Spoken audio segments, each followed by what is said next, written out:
Olá, meu querido irmão, minha querida irmã. A paz de Jesus e o amor de Maria esteja no seu coração. Meu nome é Vinícius, sou da cidade de Araçoiaba da Serra e sirvo hoje no Ministério de Pregação da Arquidiocese de Sorocaba. E é com muita alegria, irmãos, que eu estou aqui hoje para que nós possamos dar continuidade à série de estudos, à série de vídeos referente ao aprofundamento bíblico, a Carta de São Paulo aos Romanos. Mas, irmãos, antes de entrarmos no tema, propriamente dito, que nós possamos pedir, clamar a presença do Espírito Santo, para que ele possa vir agir sobre o nosso intelecto e sobre o nosso coração, para que nós possamos compreender e acolher qual é a vontade de Deus por esses ensinamentos que nós iremos ver hoje. Vinde, Espírito Santo, enchei os corações dos vossos fiéis e acendei neles o fogo do vosso amor. Enviai o vosso Espírito, e tudo será criado, e renovareis a face da terra. Oremos, ó Deus que instruís os corações dos vossos fiéis, com a luz do Espírito Santo, fazei que apreciemos retamente todas as coisas, segundo o mesmo Espírito, e gozemos sempre da sua consolação. Por Cristo Senhor nosso. Amém. Santa Maria, Mãe de Deus, rogai por nós. Em nome do Pai, do Filho e do Espírito Santo. Amém.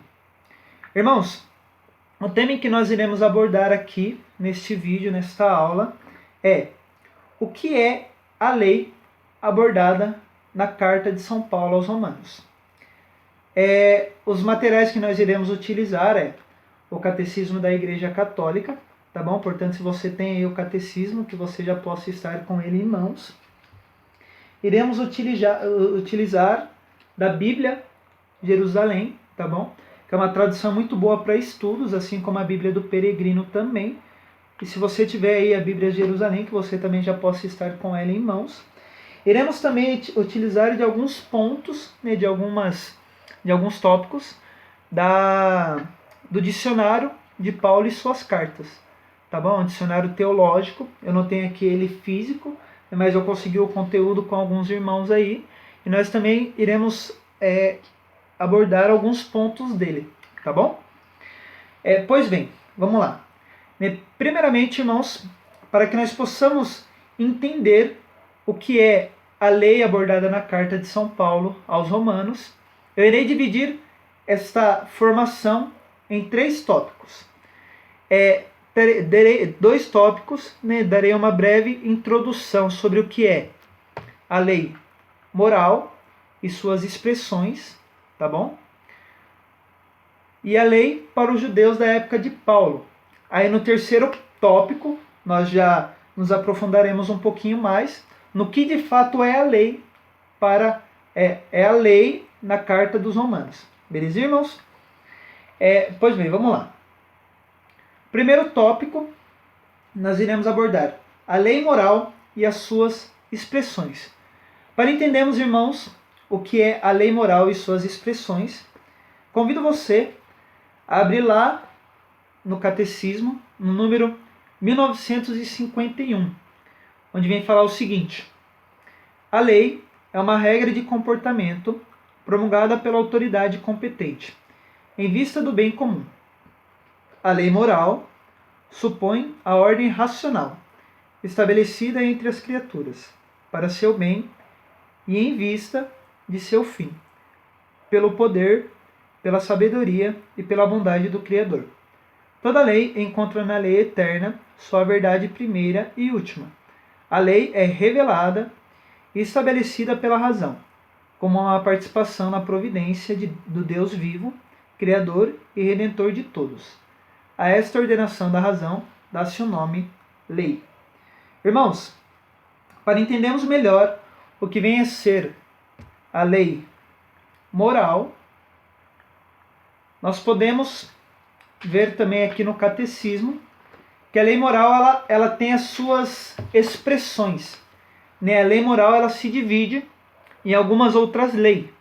A lei moral, as expressões da lei moral é a lei eterna, a lei natural, a lei revelada, que se divide em 2, a lei revelada ela se divide na lei antiga e na nova lei, as leis civis e as leis eclesiásticas.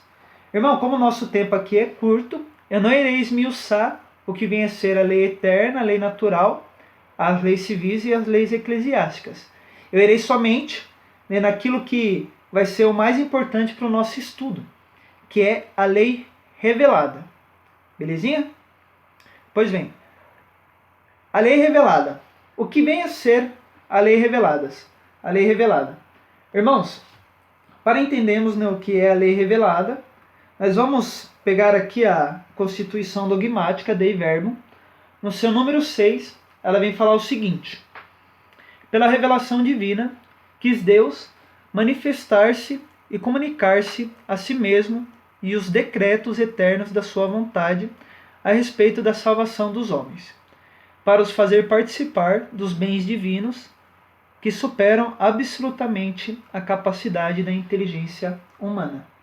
Veja bem, irmãos, que para entendermos, né, a lei revelada, é necessário entendermos primeiro um ponto.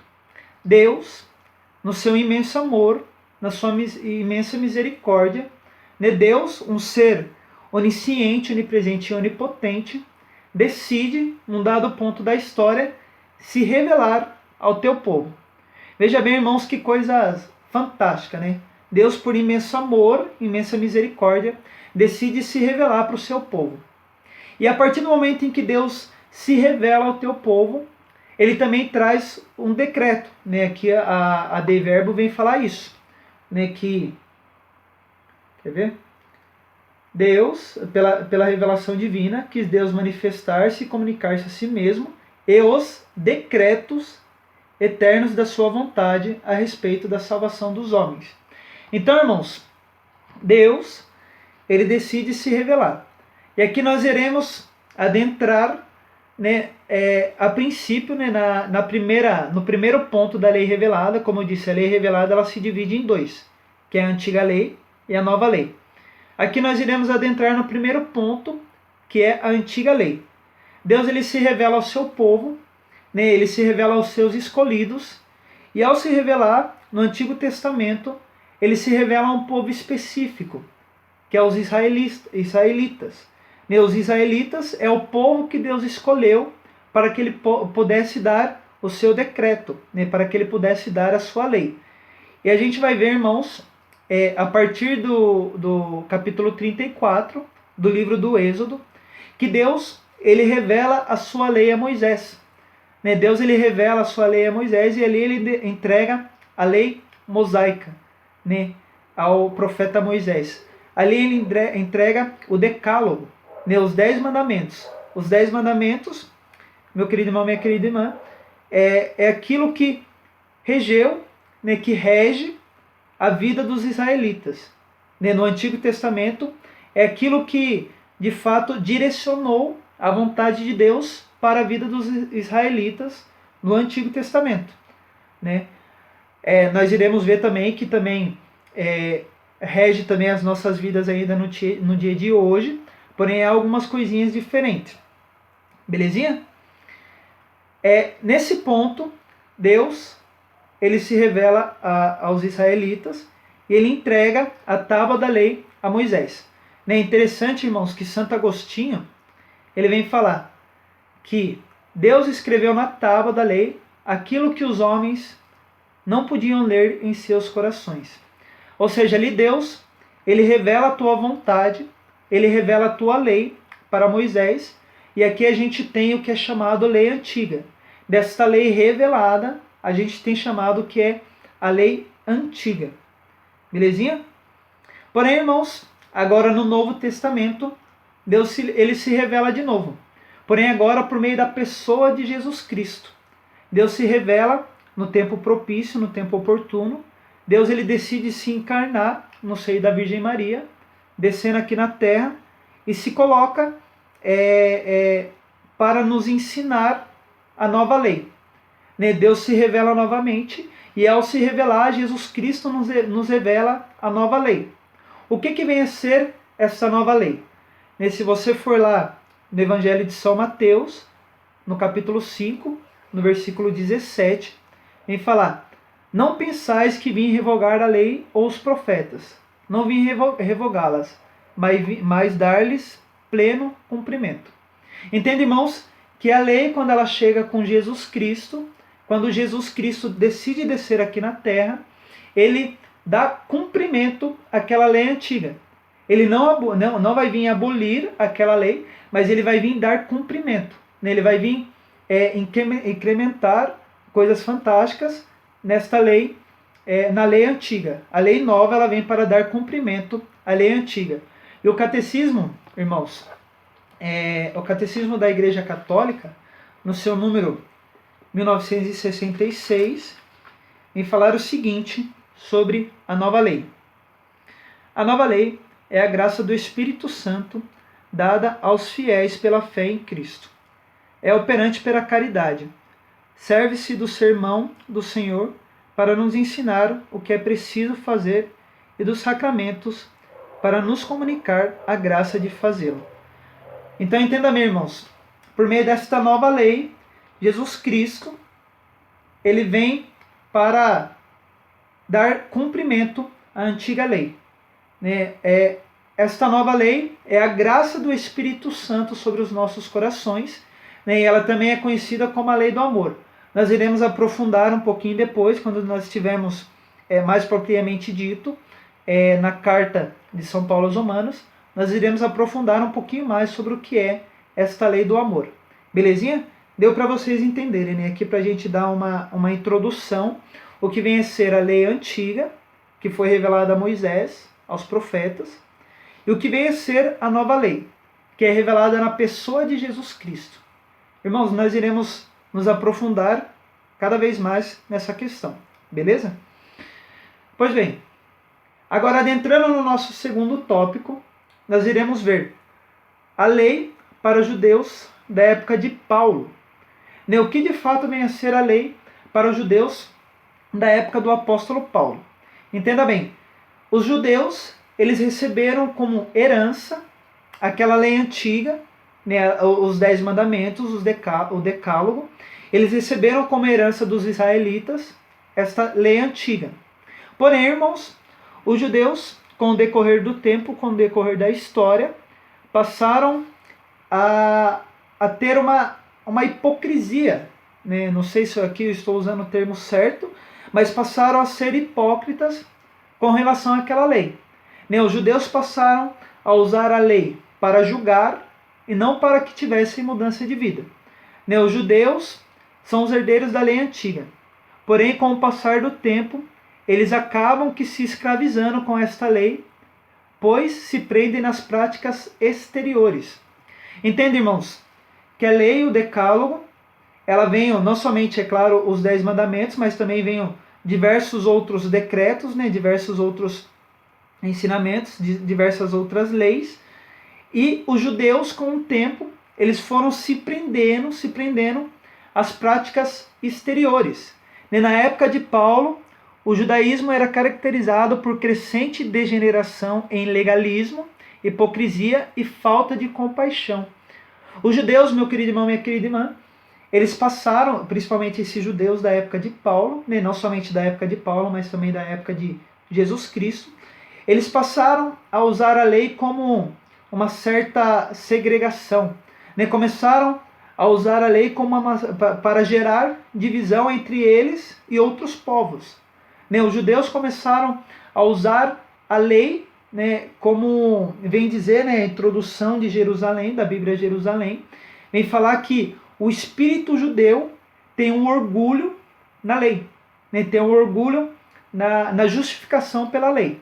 E aqui a gente vai começar já ir adentrando naquilo que a gente quer chegar, né, que é na carta aos Romanos, vem falar justamente isso, que os judeus, eles têm um orgulho perdido, né, um orgulho na questão da justificação pela lei.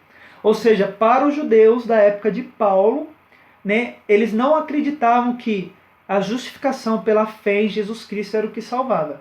Eles acreditavam que a justificação pelas obras da lei é o que de fato vinha garantir a salvação para eles, né, garantir a vida eterna.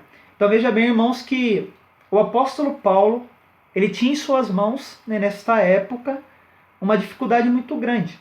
Né, agora já a gente adentrando, né, já no nosso terceiro tópico, né, que é a lei na carta aos Romanos, né, mais propriamente dito, né, que é aquilo que é de fato o nosso tema, a gente vai ver que no contexto em que Paulo estava, né, quando ele escreve aos Romanos, aquela comunidade ela tinha dois públicos principais. A igreja de Roma é composta de dois públicos principais: os gentios recém-convertidos do paganismo e os judeus cristãos recém-convertidos do judaísmo. Então, irmãos, a gente vê que agora o apóstolo Paulo, ao escrever sua carta aos Romanos, ele se depara com dois públicos, né? Os gentios. Quem eram os gentios?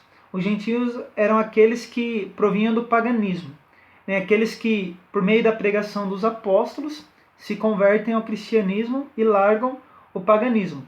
E os judeus cristãos, né? Que são aqueles judeus, né, que se converteram a Cristo, porém que ainda não largaram a hipocrisia dos judeus, né, não largaram aquilo que nós dizíamos agora há pouco, que é aquela orgulho pelas obras da lei, né, eles não largavam o orgulho pelas obras da lei, eles achavam que eles eram justificados pelas obras da lei. Então, irmãos, a gente vê que aqui Paulo ele tem uma grande missão, né? Que aqui Paulo, na verdade, ele tem uma grande dificuldade também, né? Porque ele manda uma carta a uma igreja que passa por essas dificuldades. E entendam que não é somente a igreja de Roma que passa por isso, tá bom? O apóstolo Paulo, ele também em diversas outras cartas, ele exorta os judeus com relação a essas coisas que eles estavam fazendo dentro da igreja. Né, os judeus, né, para os judeus cristãos, se os gentios não cumprissem os preceitos da lei, como a circuncisão, a guarda de sábado e a obediência dietética, esses não seriam salvos. Então veja bem, irmãos, os judeus eles estavam presos, né, nos preceitos da lei, né, nos preceitos, como eu já dizia aqui, nos preceitos exteriores, né, nas coisas exteriores. E o apóstolo Paulo ele vinha justamente pregar contra isso. Né? Agora, já adentrando na palavra, né? Adentrando na carta de São Paulo, a gente vai ver que, a partir do versículo 16 do capítulo 1, até o final do capítulo 8, Paulo fala da justificação pela fé em Cristo, como argumentação contra a justificação pelas obras da lei que os judeus cristãos acreditavam. Então veja bem, irmãos, eu acho que aqui no decorrer, né, desses vídeos, você vai ver algum irmão falando em relação à justificação, né, a justificação pela fé em Cristo. Vocês vão ver isso. Então o apóstolo Paulo, para ele combater justamente este orgulho, né, esse pensamento dos judeus cristãos, que eles achavam que a justificação vinha pelas obras da lei e não pela fé em Cristo, ele vem justamente traço a traço, né, na sua carta, ele vem lutar contra isso, né, ele vem lutar ferrenhamente contra isso. E se a gente for lá no capítulo 2, no versículo 12, ele vem falar o seguinte: portanto, todos aqueles que pecaram sem lei perecerão, e todos aqueles que pecaram com lei, pela lei serão julgados. Ou seja, aqui já a partir do capítulo 2, o apóstolo Paulo ele já começa a exortar os judeus em relação a isso, falando o seguinte, que aqueles que pecarem sem a lei serão julgados, porém aqueles também que pecarem com a lei serão julgados. O que ele quer dizer com isso? Que não importa, né, você saber da lei, você estar de fato com o conhecimento da lei, como os judeus realmente eles tinham, né, a tradição judaica, eles tinham que decorar o Pentateuco inteiro, né? Então eles sabiam muito bem, né, justamente o que era a lei, né, justamente aquilo que Deus tinha revelado a Moisés, né, os judeus eles sabiam muito bem. Porém o apóstolo Paulo ele vem falar, não adianta você saber da lei, né, você estar com a lei, porém você continuar em pecado. Então, justamente para rebater essa questão da justificação pela lei, justificação pelas obras da lei, justamente para rebater isso, o apóstolo Paulo, ele vem falar isso, entendeu? Ele vem falar que não importa se você sabe da lei, se você tem o conhecimento da lei, se você não a segue, né? Se você não a pratica.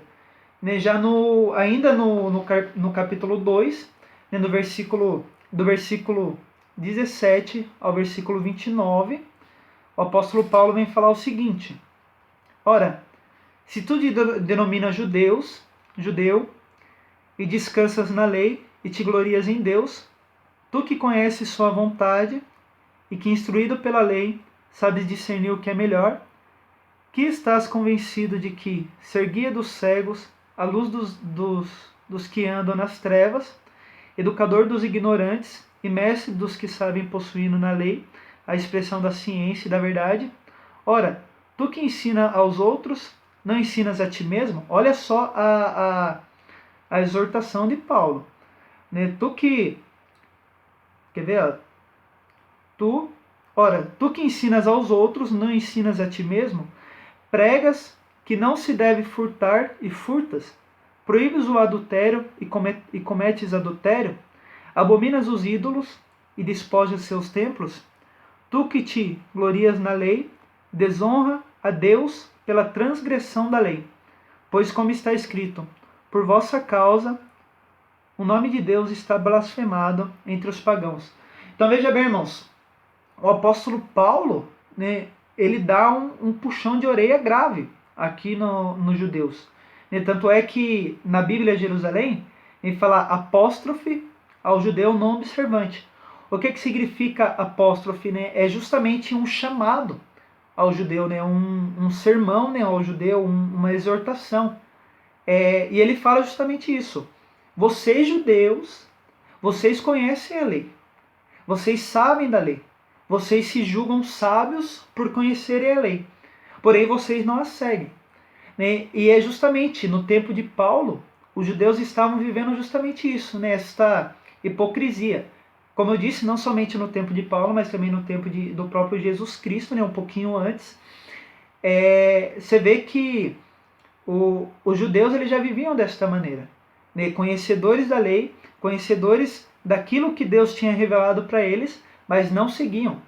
Né? Eles seguiam somente as coisas exteriores, né? Como a circuncisão, como a guarda do sábado, como a obediência dietética. Porém, não de fato deixavam que a lei, né, a antiga lei, a lei mosaica, de fato fizesse uma transformação no coração deles. Então os judeus, com o passar do tempo, com o passar da história, começaram a usar a lei como algo de orgulho, né? Como sinal de orgulho. Nós somos os herdeiros da lei e ninguém mais ninguém mais tem domínio sobre esta lei. Né? Ninguém mais pode, se não está incluído nesse povo de Israel, ninguém mais está predestinado à salvação. Então, era justamente isso que Paulo estava lutando contra.